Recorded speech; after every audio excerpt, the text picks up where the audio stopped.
자, 오늘 따라서 합시다. 선민이여, 꿈을 가집시다.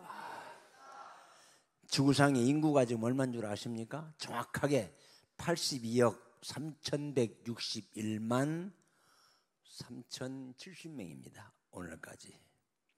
자, 대한민국 인구는 얼마냐? 대한민국 인구는 5,168만 4,560명이에요.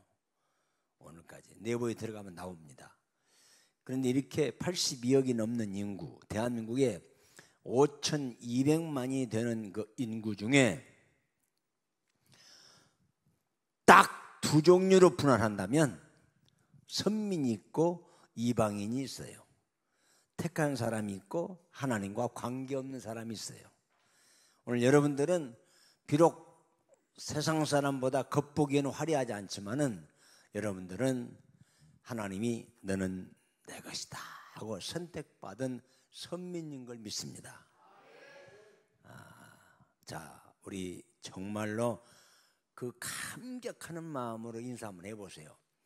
당신은 선민입니다. 해봐요. 시작. 당신은 선민입니다. 이렇게 인사할 때는요, 정말 감격한 마음으로 해야 돼요. 왜? 내가 선민 되었다고 하는 거 하나만으로도 우리는 자부심을 가지고 살아야 합니다. 제 친구가 김택수라고 우리 장로님 아실 거예요. 호남 고속, 호남 버스, 신진택시, 우리 전라북도에 두 번째 가라면 섭섭발장도 대거부입니다. 내 친구인데 그 친구는 하루에도 돈이 막 수억씩 들어와요. 이게 버스 회사에서, 자기 사업체에서. 그런데 저한테 하는 말이 있습니다. 원 목사, 나는 세상 누구 부러움이 없어. 경찰국장이나 시 관계된 분들이 검판사나 막 검찰청 오면 꼭 자기한테 오는데 인사하러. 왜? 돈이 많으니까. 그런데 나는 다 부럽지 않는데 원 목사를 부러워 그러더라고요. 왜 그러느냐? 자기는 늘 수심 근심 속에 살아간대요. 누가 버스 또 사고 나지 않았나, 택시 또 사고 나지 않았나. 그러니까 저는 비록 택시 한 대는 없지만은 자부심을 가져갑니다. 왜? 나는 선민이요. 그리고 저는 또 목사로 선택받은 것에 대해서 늘 감사하며 살아갑니다. 사람이 변절이 안 된 두 가지 비결이 있어요. 첫째, 변절이 안 되는 두 가지 요소가 있는데, 비법이 있는데, 하나는 사람은 초심을 버리면 안 돼. 초심을 버리는 순간에 변질돼. 그리고 교만해. 초심을 버리는 순간부터 타락해. 또 하나가 있습니다. 나를 구원해 주신 하나님, 나를 목사로 만들어 주신 하나님, 지금까지 있게 하신 하나님, 이 감사한 마음을 저버리면 그때부터 불행해지는 거예요. 왜 부부간에 깨진 줄 아세요? 감사한 마음을 잃어버린 순간부터 가정은 깨집니다. 그러니까 우리가 초심을 버리지 말고 감사한 마음을 버리지 않으면 절대 변절이 안 돼요. 타락하지 않아요. 저는 기도의 제목이 죽을 때까지 그것이 우선이에요. 하나님, 초심을 버리지 않게 해주세요. 초심. 그리고 늘 부모님께 감사하고 하나님께 감사하고 누구에게나 감사하고 감사한 마음. 그리고 저는 그렇게 살아갑니다. 그런데 오늘 여러분들은 선민이라고 하는 부르심에 감사하시기 바랍니다. 선민은 선민다워야 돼요. 학생은 학생다워야 돼요. 군인은 군인다워야 돼. 직장인은 직장인다워야 존경을 받는 거예요.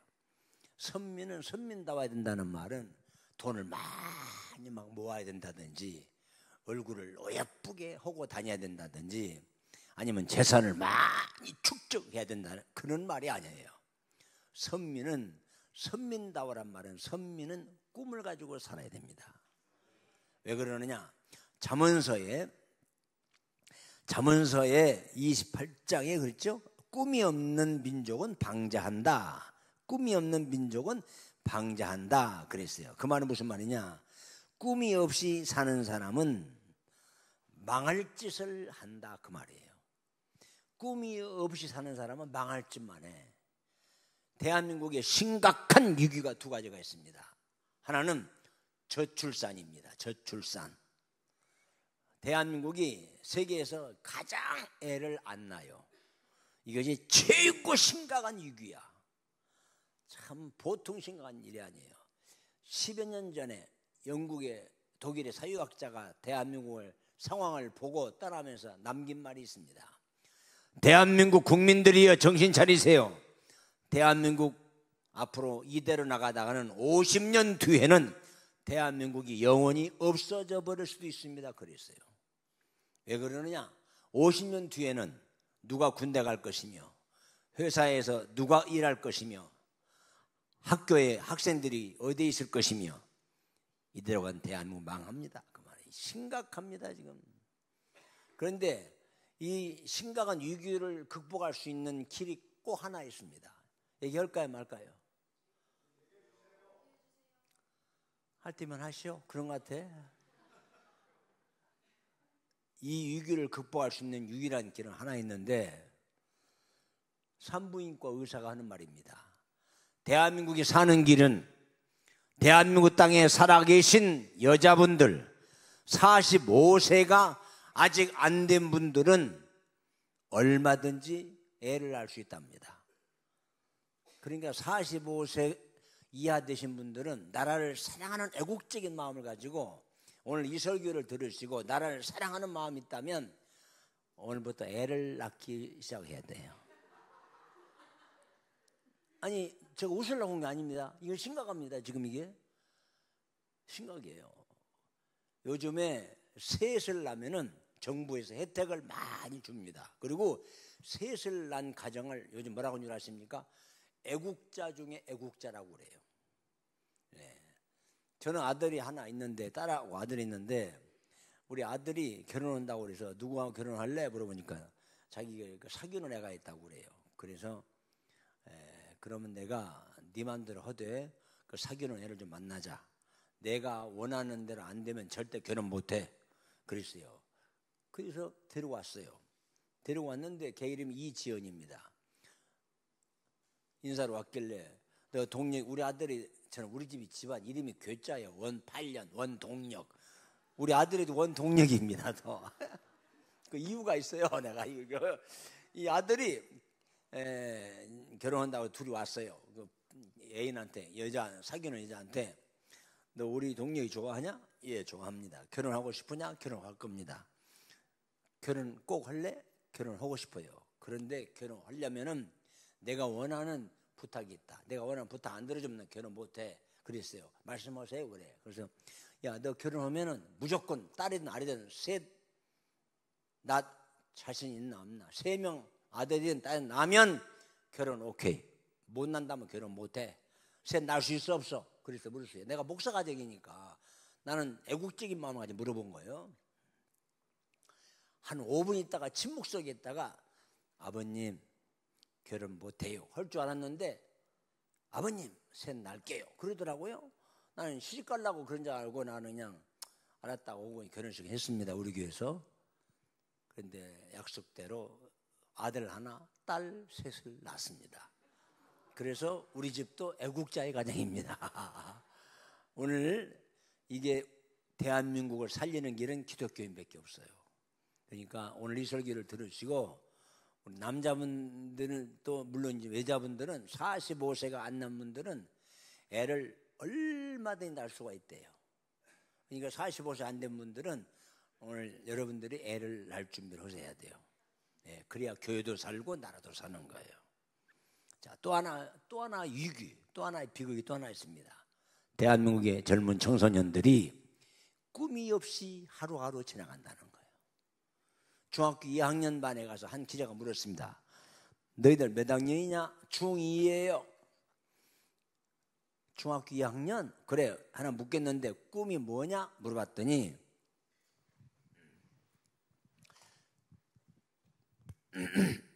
100명 중에 100명 설문했는데 우리는 꿈이 없이 살아가요.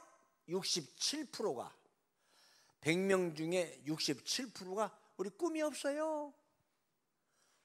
기자가 너무 충격을 받고 꿈이 없는 학생들 앉아있는 자리에서 물었답니다. 너는 왜 학교 왔니? 집에 있으면 뭐해요? 심심해서 왔죠. 그러더래. 너는 왜 학교 왔니? 엄마가 가라고 해서 왔죠. 너는 왜 학교 왔냐? 애들하고 놀라고 왔죠.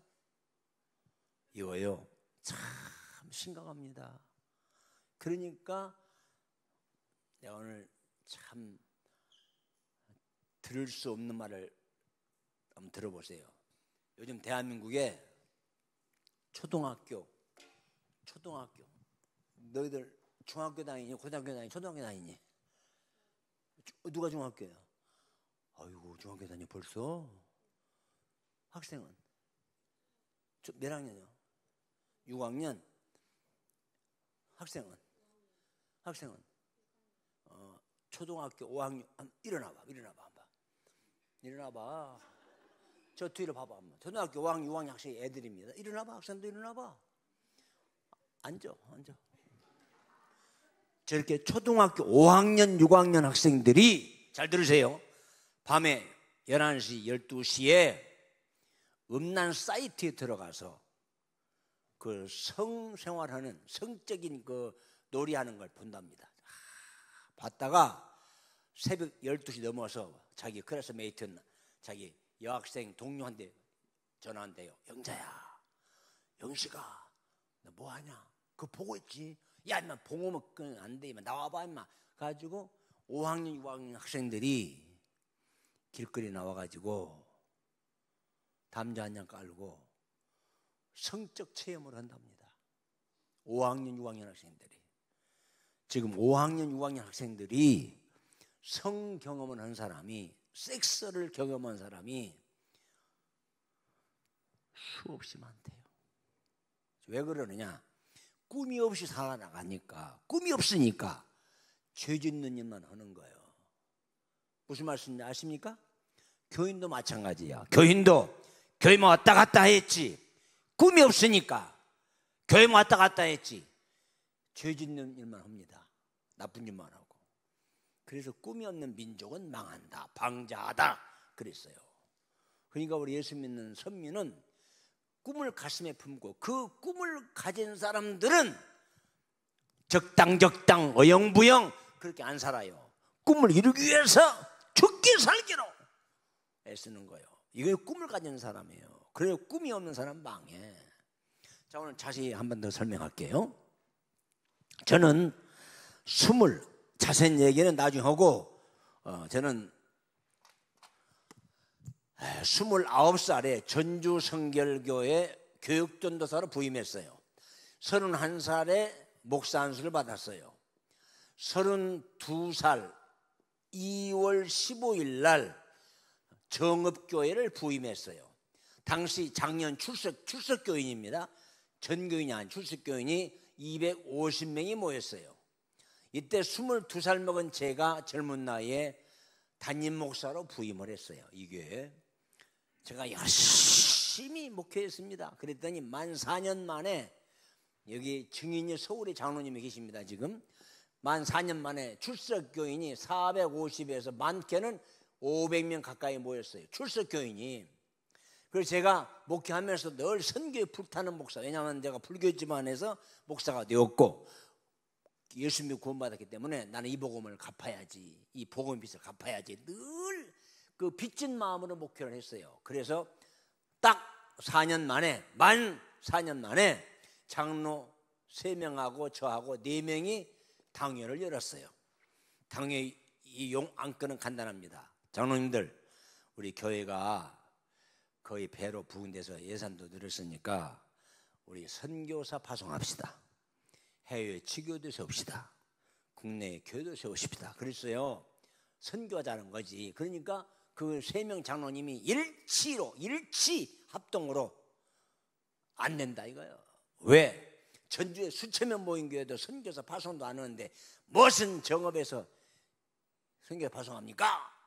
그래서 깨끗하게 그냥 부결돼 버렸어요. 자, 그날 밤에 저는 잠을 이루지 못했습니다. 왜? 내가 하고자 하는 그 선교 하자는데 동의를 안 한 거예요. 다 부결시켜버린 거예요. 그래서 기도한 가운데 셋 중에 하나를 선택을 하게 되었어요.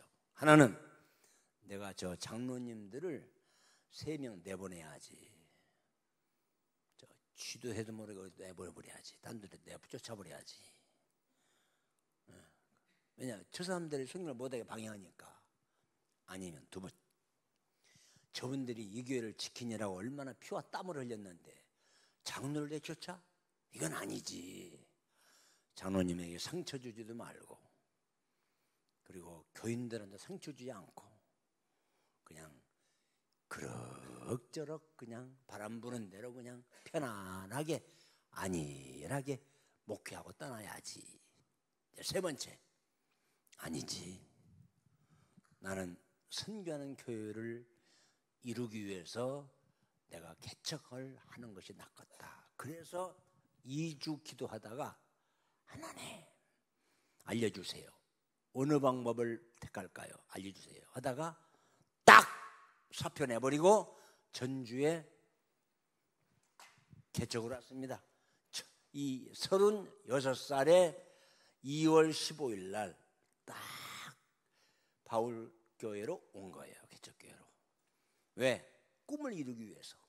내 꿈이 뭐냐? 나는 선교사 파송하고 선교하는 교회를 이루기 위해서. 그래서 제가 첫 번째 부임해서 학생들 어린이 전부 합쳐가지고 23명인가 25명인가 모였어요.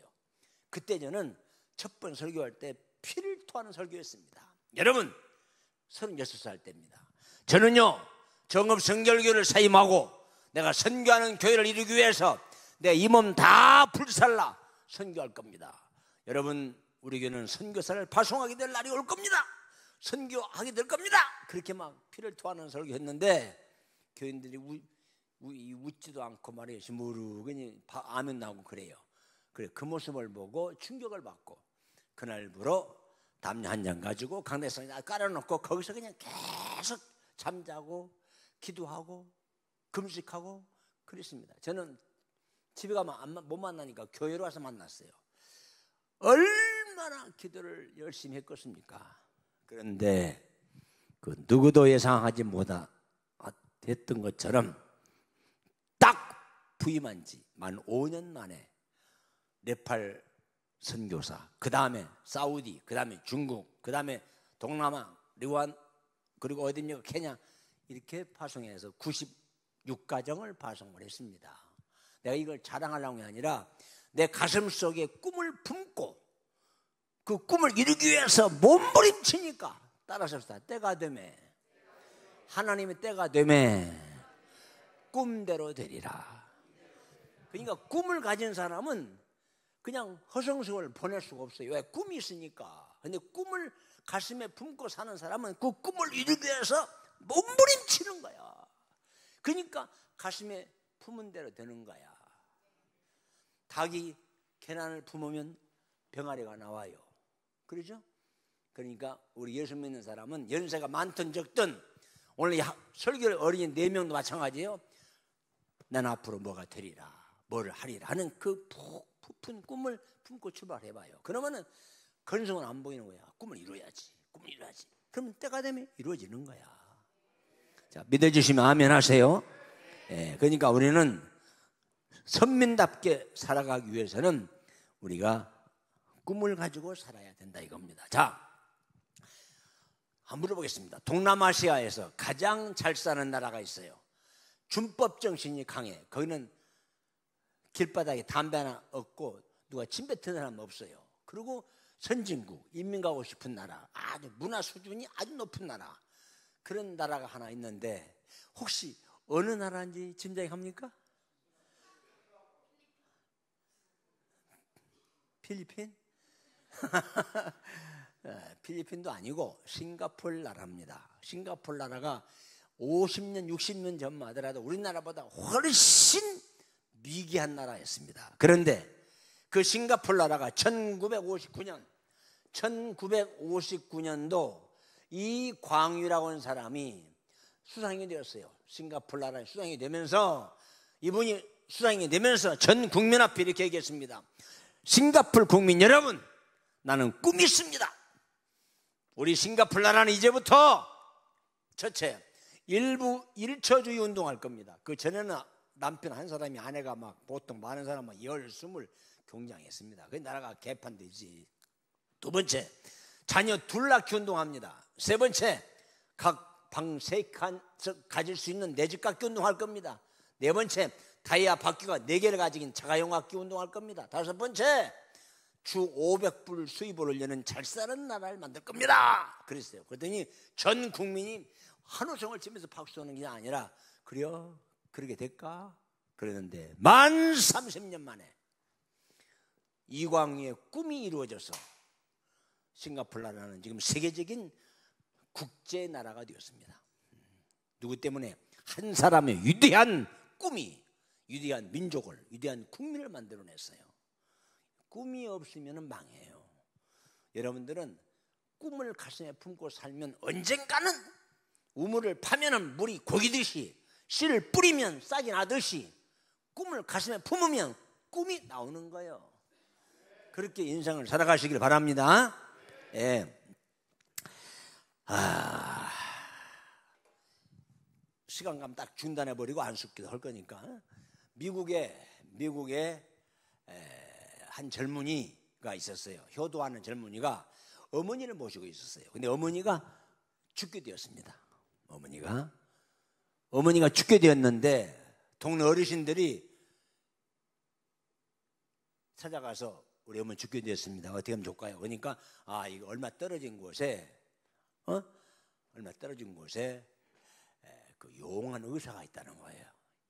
그 용한 의사 선생님이 있는데 그 용한 의사 선생님한테 들어오면은 그분 진짜 받으면 나올 수 있을 거야. 그랬어요. 그러니까 이 젊은 청년이 어머니 나서보려고 마차를 타고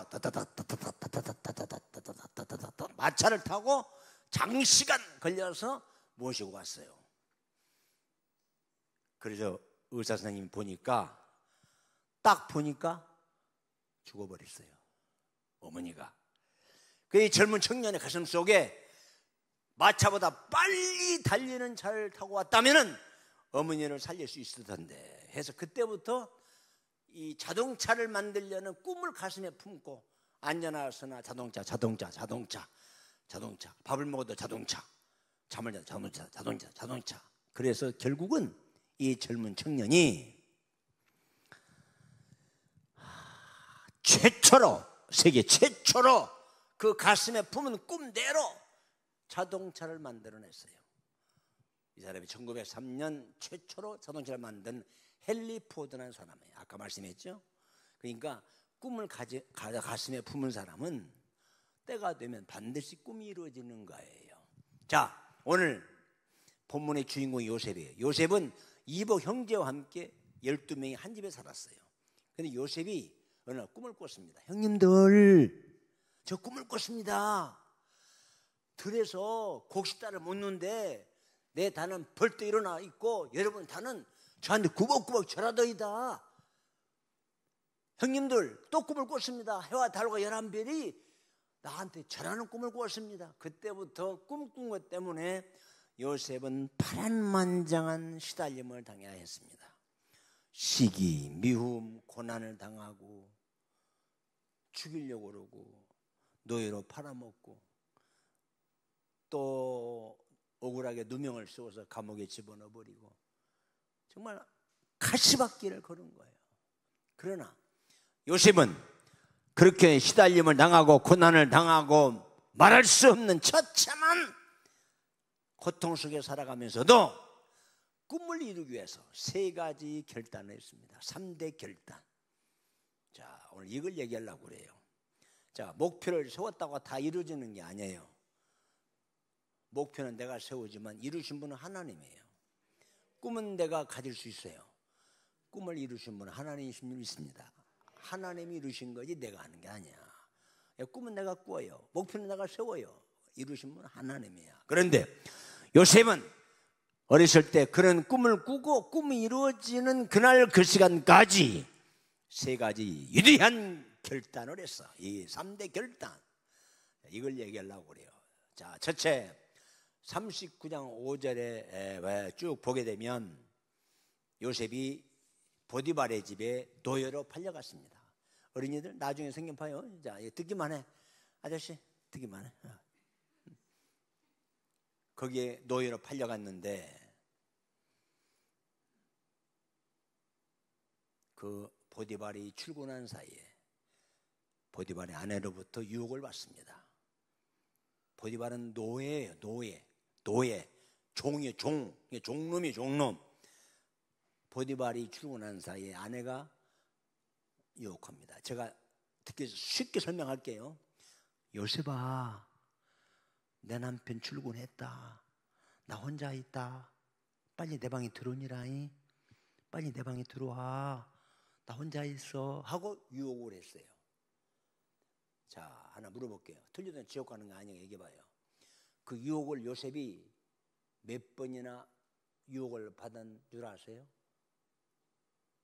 그냥 괜찮아요. 그냥 틀린다 얘기해봐. 몇 번, 10번, 100번 전부 그렇게 하면 돼요. 몇 번 유혹 받았을 것 같아요? 수천 번. 또 5번. 또 괜찮아요. 또 표현 얘기 있으면 좋은 거예요. 그게. 또 3650번을 받았어요. 왜 그러느냐? 10년간 있었거든요.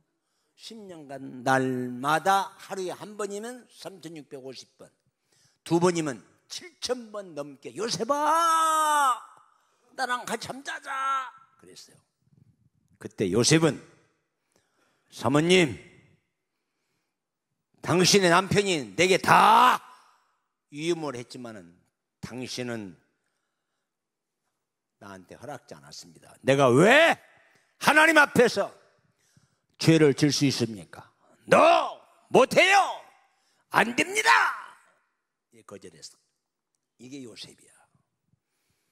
그 유혹을 받을 때마다 날마다 요셉아 했지만 요셉은 단호하게 안 돼요. 못해요. 그 유혹을 거절하면 죽는 줄 알았어요. 감옥에 가는 줄 알았어요. 불이익을 당할 줄 알았어요. 그런데도 내가 어찌 하나님 앞에 죄 질 수 있습니까? 못해요. 이런 결단을 가져야 꿈이 이루어지는 거야. 이런 사람이 대통령이 되고 장관이 되고 국회의원이 돼야 돼. 그래 나라가 희망이 있어요. 이런 사람이 지도자가 돼야 돼. 아마 딴 사람 같으면 사모님 지금 들어가면 됩니까? 웃기고 아이고 씨. 근데 요셉은 그렇지 않았어. 안 됩니다. 그렇게 할 수 없습니다. 내가 왜 하나님 앞에 죄 줄 수 있습니까? 자, 이런 결단이 선민에게는 필요한 겁니다. 꿈을 가졌다 다 이루어지는 게 아니에요. 자, 박정희 대통령 시절에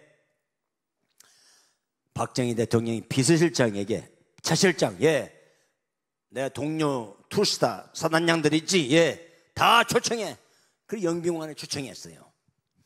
그래서 영빈관에 앉혀놓고 대통령 동기 투스타 사단장들을 쫙 크게 세워놓고 박정희 대통령이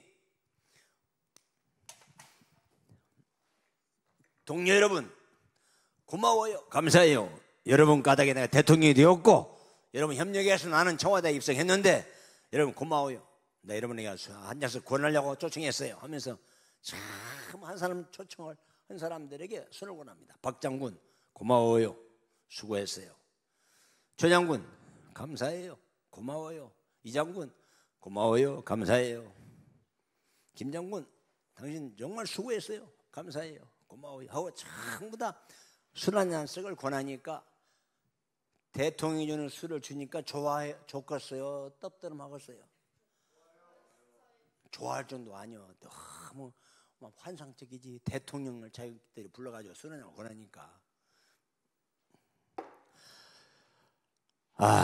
마지막으로 맨 가에 있는 홍 장군이라는 사람, 홍씨, 오늘 홍 집사님 대접했죠. 홍 장군에게 홍 장군, 당신 말이지 수고했어요. 잠 안 자고 했은 건 다 알고 있어요. 수고했어요. 고마워요. 한잔해요. 각하, 저는 술을 할 수가 없습니다. 콜라를 주십시오. 야, 이 사람아, 대통령이 주는 술을 거절해. 이 사람아, 한잔해. 카카, 저에게 콜라를 주십시오. 저는 술을 할 수 없는 이유가 있습니다. 무슨 이유인데? 자, 지금 잘 들으세요. 카카, 저는 1년 전에 집사가 되었습니다. 1년 전에 집사 임명을 받으면서 목사님하고 하나님 앞에 약속했습니다. 내가 집사가 되면 입에 술 대지 않기로 하고 집사 임명을 받았습니다. 카카, 죄송합니다. 콜라를 주십시오. 야, 이 사람아, 내가 아는데 군인 목사도 술 하던데 장로도 하던데 말이야. 한잔해. 3번을 권했습니다. 카카, 저는 술을 못합니다. 콜라를 주십시오. 3번이나 거절을 당하니까 박근혜 대통령이 가지고 있던 술잔을 홍성철 얼굴에 확 뿌려버렸습니다. 그리고 에이씨 하더니 그냥 사무실로 들어가 버렸어요. 이게 사실입니다. 그러니까 거기 남아있는 투스타 사단장들 중에 예수 믿는 신자들이 몇 명이 있었어요. 홍 장군, 나는 교회 장로야. 이 사람아, 안돼 1년밖에 안 됐는데 조금 술을 거절하고 콜라 달라고. 너는 군복 벗었다 이 자식아. 별 2개 떨어져서 등신에 이 못난 자식. 아이고, 병신 같은 놈. 홍 장군, 나는 교회 안수 집사야. 이 사람아, 이 사람 대통령이 주는 술을 거절하고 무슨 뭐 콜라를 달라고? 여가 청와대. 이 사람아, 너 어르신 받쳐 화나는 거 너 끝났어 이 자식아. 별 떨어져서 이 등신아. 또 갑니다. 홍 장군, 나는 집사 된 지 10년 넘었어. 네가 1년밖에 안 내주제가 뭐 술을 거절 양심 꺼낸다고? 너 끝났다. 너 별 떨어졌다 이 자식아. 이 못난 자식이 지혜롭게 처신해야지 이 등신아 하고 한마디씩 다 하고 나갔어요. 눈을 늘어보니까 다 빠져나갔어. 아무도 없어요. 홍 장군이 말이죠, 얼마나 눈물이 나고 막 통곡이 나오는데, 하나님, 내가 공인 이곳에 왔습니다. 차라리 출장 갔다고 거짓말하고 오지 말 것을 대통령이 주는 술 한 잔 거절한 것 때문에 나는 별 2개 떨어졌네요. 군복 벗었네요. 육군 소장 계급장이 오늘부로 끝났네요. 억울합니다. 분합니다 하나님 하고 막 통곡을 하면서 혼자 사단으로 간 거예요. 자, 그 다음날 새벽에 전화가 왔습니다. 홍성철 장군, 예, 청와대입니다. 내일 새벽에, 밤에 전화 온 거예요. 늦게. 내일 새벽에 빨리 청와대 들어오세요. 이제 육군 소장 퇴역 전역 신고를 하라고 나를 부르는구나 하고 이제 가게 돼요. 전역이 뭔지 아세요? 군대 갔다 온 분들 알지? 그 전역이 뭐예요? 전역이요. 이제 전역 신고, 퇴역 신고하라고 이제 부른 거예요. 어제보다 새벽에 가면서 막 다 눈물 나더랍니다. 막 억울하고 분하고. 하나님, 내가 성추행을 했습니까? 아니면 군법을 범했습니까? 내가 뭐 잘못을 했습니까? 내가 오늘부로 이제 대통령한테 전역 신고로 왔는데 나 별 2개 떨어졌네요. 군복 벗었네요. 억울하네 하나님. 막 그러고 울고불고 청와대 영빈관 딱 도착했어요. 그러니까 영빈관 딱 도착하니까 홍장군 왔습니다. 기비를 하니까 대통령, 박정희 대통령이 막 뛰어나오더래요. 그러면서 홍장군이 오니까 홍장군 어서 와요 하더니 막 달려가서 홍장군 목을 안고 그렇게 얘기했답니다. 홍장군, 나도 군생활 수십 년 했지만은 당신처럼 신앙의 절개를 지킨 장군 처음 봤네. 홍장군, 내일부로 1계급 특진 해가지고 그 다음날 별 2개짜리가 별 3개를 달게 되었습니다. 제가 서울에서 부흥회할 때 이간정을 했더니 막 예배를 끝나자마자 막 줄 따라온 한 60대 중반 있었어요. 그러더니 저더러 그래요. 목사님 잠깐요. 오늘 목사님 그 홍성철 장군의 간증했죠? 했죠. 그게 제가 그때 청와대에 근무했습니다. 그게 사실입니다. 그래요. 그 홍 장군 이름이 홍성철 장군이에요.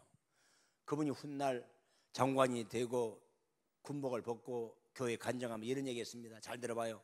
성도 여러분, 견딜 수 없는 힘든 어려움이 왔을 때에도 저는 간증 하나 하겠습니다.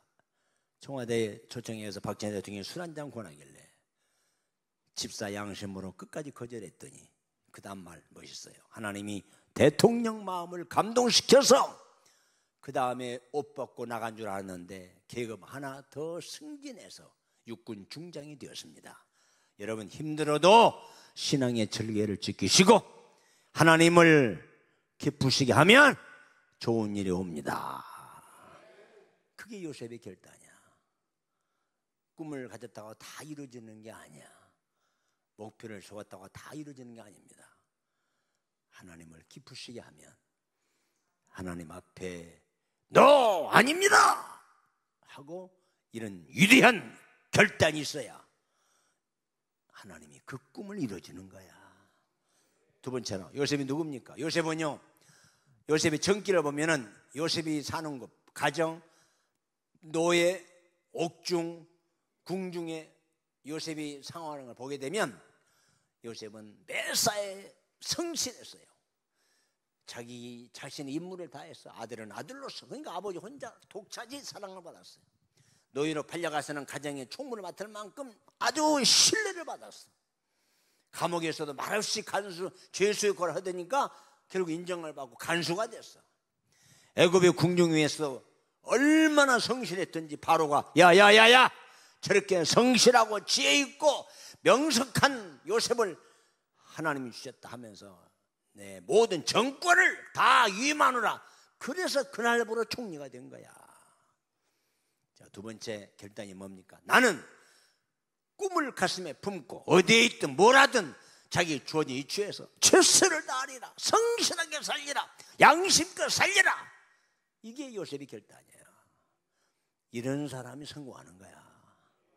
이런 사람에게 꿈이 이루어지는 거야. 여러분 이런 위대한 결단을 가지시기를 주의 이름으로 축원합니다. 나는 여러분 교회가 그렇게 될 줄을 믿습니다. 그런 인물 나와야 돼. 내가 어제도 얘기했지 않습니까? 회사에서 직장에서 가장 인정받고 신뢰받고 존경받는 가장 믿음직스러운 사람이 누구냐? 백석교회 집사님, 백석교회 장로님, 백석교회 권사님. 학교에서 가장 공부는 1등을 못해도 가장 착하고 모범적이고 그 학생이 누구냐? 백석교회 초등부 학생, 중등부 학생. 그러면 그 한 사람 때문에 기적이 일어나는 거야. 그 사람 때문에 교회가 복음화되는 겁니다. 자, 끝으로 이 설교는 제가 오래 해야 되는데 어쩔 수 없이 제가 빨리 내가 다른 행사에 가야 되니까 간단히 하겠습니다. 세 번째, 요셉은 꿈을 꾸고 아무런 죄도 잘못도 없는데 형들이 그렇게 죽이려고 그러고 노예로 팔아먹고 억울한 누명을 씌워버리고 감옥에 던져버리고 이런 억울한 일이 어디 있습니까? 그래도 요셉은 결코 포기하지 않았어요. 자포자기하지 않았어요. 낙심하지 않았어요. 왜? 하나님이 아시니까. 오늘 우리 신앙인들은 최소한도 무슨 위기를 당해도 포기하지 말아야 돼. 낙심하지 말아야 됩니다. 한 기자가 정육과 출신 학생들에게 정육과, 여러분 정육과가 뭔지 아세요? 정육과? 그렇죠. 정치외교학과, 정치도 하고 외교도 하는 정치 지망생들입니다. 정치 지망생들. 전 세계 하버드, 옥스퍼드, 서울대, 연대, 이대, 고대, 도쿄대, 동경대, 어디 전 세계 종합대학 안에 정육과가 있는 학교가 있어요. 그 정육과 학생들에게 이분이 일부러 전 세계인들에게 설문조사를 했습니다. 학생은 정액과 학생으로서 어느 정치 지도자를 제일 존경합니까? 그거예요. 어느 정치 지도자를 멘토 삼고 싶습니까? 이 질문이요. 전 세계 정역 학생들에게.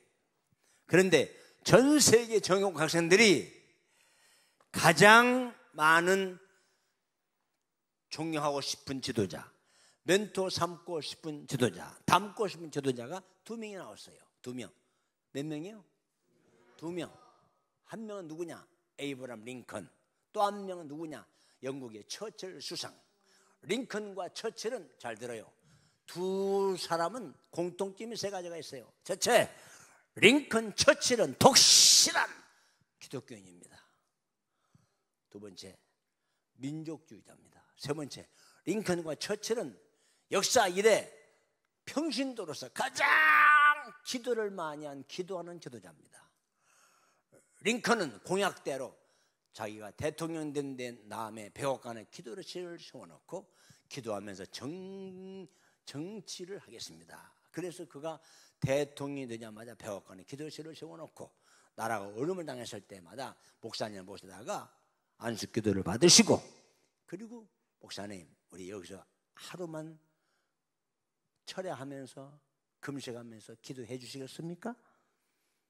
대통령이 그렇게 한다는데 못 한다 누가 합니까? 그렇게 나라를 이끌어간 사람이 링컨이에요. 처칠은요 국회의사당이 연설하기 전에 모임만 있으면은 다른 사람들은 막 서로 막 이 새끼들이 막 싸우는데도 처칠 수상은 눈망하고 이러고 있습니다. 그러니까 한 의사당에서 가만 눈망하고 있으니까 국회의원이 뭐라고 줄 아십니까? 처칠 수상 이런 복잡한 사안을 놓고 의논하고 있는데 잠만 자면 돼요. 처칠이 뭐라고 줄 아십니까? 벌떡 일어나서 여보시오 국회의원, 이런 중대한 사항을 의논하는데 내가 잠자요? 기도하고 있었어요. 기도 중이에요. 이게 처칠이야. 그래서 처칠이 이런 기도하는 대통령이 바이킥족 영국을 신사의 나라를 만든 사람이 처칠이야. 이 처칠을 그렇게 전 세계 젊은이들이 존경하는 지도자로 만들었어요. 자, 이제 결론. 한 신사가 처칠 수상의 사무실에 왔습니다. 각하, 부탁이 하나 있습니다. 뭔데요? 각하께서 졸업한 모교육 강단에 오셔서 강연 한번 해주세요 하고 간단하게 부탁하니까 좋습니다. 몇월 며칠 날 모교육 강단에서 강연하겠습니다. 그래서 수행과 함께 모교육 강단에 왔어요. 모교육 강단에 강연하기 전에 앉아있는데 선생님이 교장선생님이 이렇게 소개합니다. 학생 여러분, 제군 여러분, 교수, 우리 직원 여러분 들으세요. 우리의 모교가 낳은 위대한 지도자 처칠, 영국이 낳은 세계적인 지도자 처칠, 오늘 이 수상이 오셨습니다. 오늘 처칠 수상이 오늘 강연을 2시간, 3시간, 4시간 더 할 수도 있습니다. 지금부터 호주머니 쓰기 볼펜을 꺼내십시오. 처칠 수상이 강연한 내용을 지금부터 낱낱이 샅샅이 프리노트 하십시오. 그랬어요. 그러니까 거기 있는 사람들이 막 전 청중들이 처칠 수상 강연을 듣기 위해서 막 그냥 이러고 있는 거예요. 무슨 말을 하나? 2시간, 3시간 할 이 강연인지 모르지만 한마디 하면 다 지금 적으려고 이러고 있는 중이었습니다. 그때 처칠 수상이 모교의 강단에 오셔서 강연하기 전에 전 청중을 한번 쫙 바라봤습니다. 그러고 나더니 그 다음에 강연 시작됩니다. Never give up, never give up, never give up. 강연 끝 하고 사무실 들어가 버렸어요.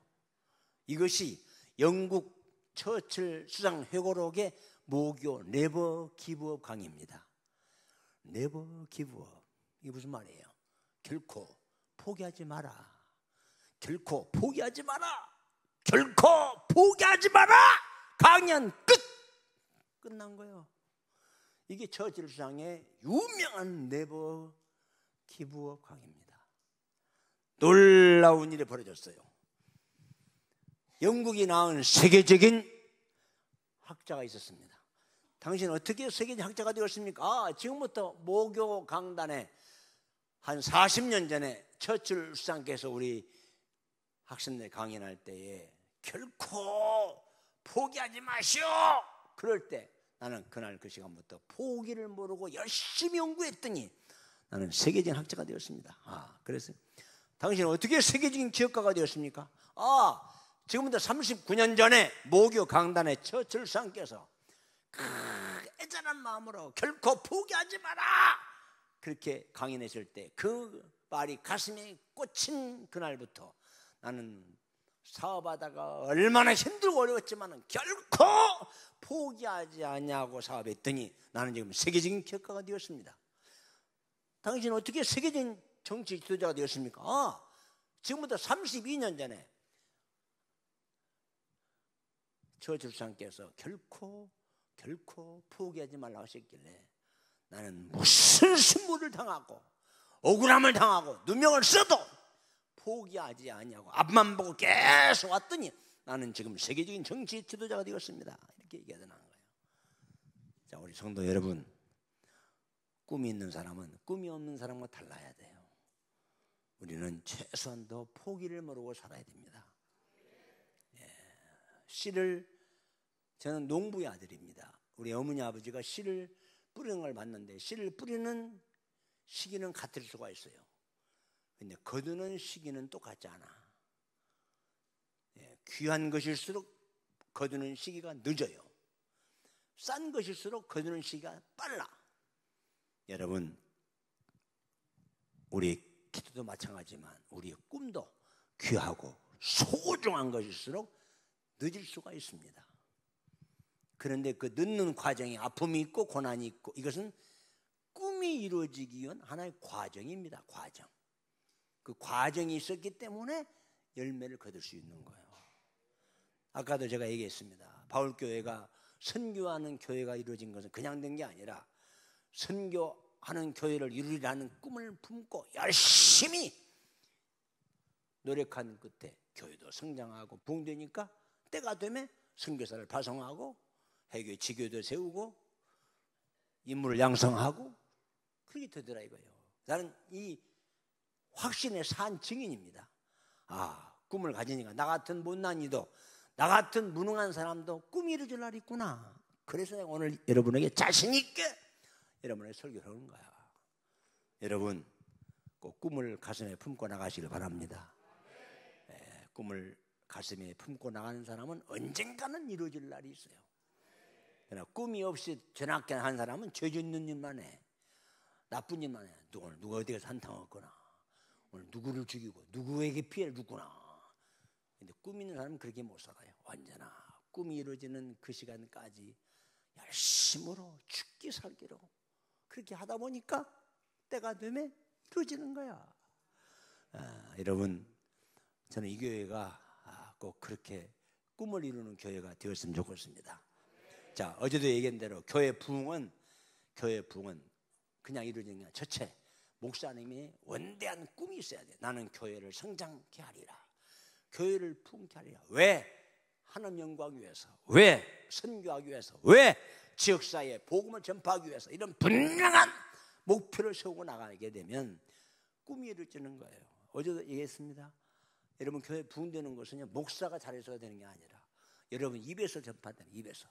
그래서 입만 열면 목사님 자랑하고 입만 열면 교회 자랑하고 입만 열면 예수님 자랑하고 그러면 사람들이 궁중신이 움직이는 거야. 그래 정말이야? 사실이야? 진짜? 그럼 교회가 부흥되는 거야. 자, 이것만 얘기하고 마칠게요. 한 번은 전주에 어떤 장로교 목사님 전화 왔습니다. 바울교 목사님이십니까? 예, 그렇습니다. 목사님 첫 마디가 축하합니다. 그래. 왜요? 목사님은 축하받을 수밖에 없습니다. 그래요? 왜 그래요? 들어봐요. 오늘 시내를 우연히 나갔더니 어떤 중년 여자를 만났대요. 그 중년 여자가 보험회사 다니는데 보험 얘기를 좀 하자고 그러더래. 그 목사님한테. 그래서 한 15분인가 보험 얘기 하더니 그거 딱 접더니 소리를 접더니 바울교 얘기를 하고 막 목사님을 자랑하고 막 교회를 자랑하는데 막 자기한테 막 가까이 있으니까 막 침이 막 얼굴을 막 우리 팔이 머리 발고 막 그러니 막 자랑했었더래요. 그래서 속으로는 괘씸하더라는 거야. 내가 목사님 모르고 저 여자가 말해 침이 뛰고 말해 더럽게 말해. 그러면 여보시오, 나 덕중이 목사예요. 그랬대요. 그러면은 그 여자가 그만둬야 되지 않겠어요? 바짝 말하는 줄 아십니까? 목사님도 우리 교회 와야 됩니다. 그러더래. 목사님도 우리 교회 와야 됩니다. 그러니까 목사님이 그때 나한테 전화 온 얘기입니다. 목사님, 바울교 개척한 지 얼마 안 돼서 급성장한단 말을 들었는데 아니 그 교회가 왜 풍되지? 왜 성장하지? 늘 자기 생각에는 고심 중에 있었대. 회의를 품었대. 장로교도 아닌데 전주는 장로교 통합 합동이 판을 칩니다. 우리 목사님 아시겠지만 남장로교가 전주에 시작했거든요. 그러니까 장로교 판이요 판. 근데 동전주교는 성결교를 하는데 왜 풍되지? 근데 오늘 알았다는 거예요. 그러면서 그 뜨거운 열정 가진 집사의 모습을 보니까 목사님 바울교회는 부흥될 수밖에 없습니다. 그거요. 그래서 우리 교회가 결국은 꿈대로 선교하는 교회가 되었고 선교사를 파송하고 지교회를 세우고 지역사회의 모범 처치를 이 모델 처치가 된 거야. 나는 그리고 우리 정 목사님은 아까 나중에 얘기했지만은 나보다도 여건이 더 좋은 분이야. 인문이 더 좋고 배우의 장로님이시고 또 인성이 좋고. 근데 아멘도 안 해 왜? 우리 아까 우리 홍장로님, 홍 집사님 앞으로 3만 명이 모일 겁니다. 나는 속으로 3만 5천 명이라고 할 건데 3만 명이 안 하네. 이 교회는 그럴 가능성이 있어요. 예, 그러니까 꿈을 가슴에 품은 사람은 꽃길만 걷는 게 아니야. 고속도로만 걷는 게 아니야. 왜 혹독한 추위가 있습니까? 따뜻한 봄날이 오기 위한 신호입니다. 저는 꽃 중에 장미꽃을 좋아합니다. 그런데 모든 꽃은 순조롭게 핍니다. 근데 장미꽃만은 가시줄기 속에 핍니다. 아셨어요? 그러니까 기적은 그냥 일어나는 게 아니고 꿈은 저절된 게 아니라 낙심될 때 좌절될 때가 있을지라도 낙심하지 않고 좌절하지 않고 굳세게 걸어가면 그 꿈이 성취될 날이 올 줄을 믿습니다.